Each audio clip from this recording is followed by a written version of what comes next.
in a climate and ecological emergency. Parliament has declared this already. And some will try to argue that this bill should not stray into other issues like nature, biodiversity, and the environment, but that would be to completely misunderstand the threats that we face. The climate and ecological emergency will affect our national security and global security for this century and beyond.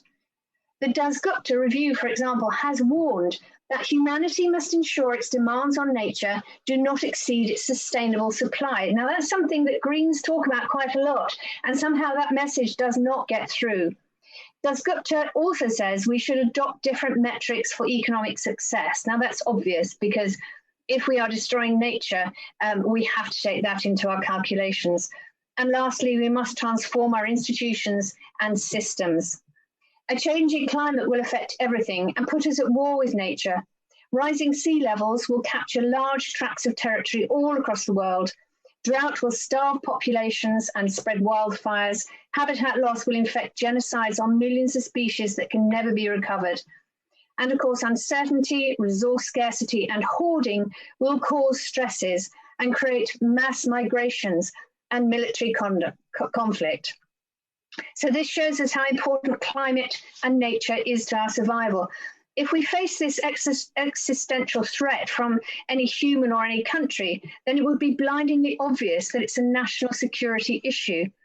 But I worry that because it's seen as being more esoteric, more ethereal, perhaps a bit fluffy, the government won't use their power to ensure that business and investment is not controlled to protect against the huge risks that we face. These are not soft issues. They are the hardest and most significant challenges facing our nation and humanity as a whole. The government must start understanding its role in interfering with ecologically damaging business ventures. We cannot worry about Huawei's risks to the World Wide Web when we give a free pass to the thousands of businesses who threaten the world's web of life. Undoubtedly, this needs global coordination beyond the UK government. I would be overjoyed if the Noble Lord the Minister were to give us some plans to address this. For example, leaving our presidency of the G7 and the COP26. It would be absolutely incredible, wonderful, if we could go into COP26 with a plan on how to deal with this and get other countries to sign up to it and understand the danger that we all face.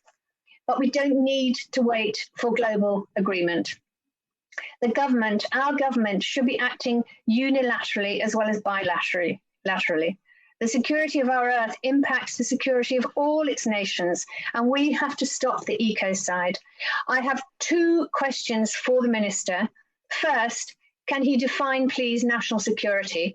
And secondly, how does the climate emergency come into that?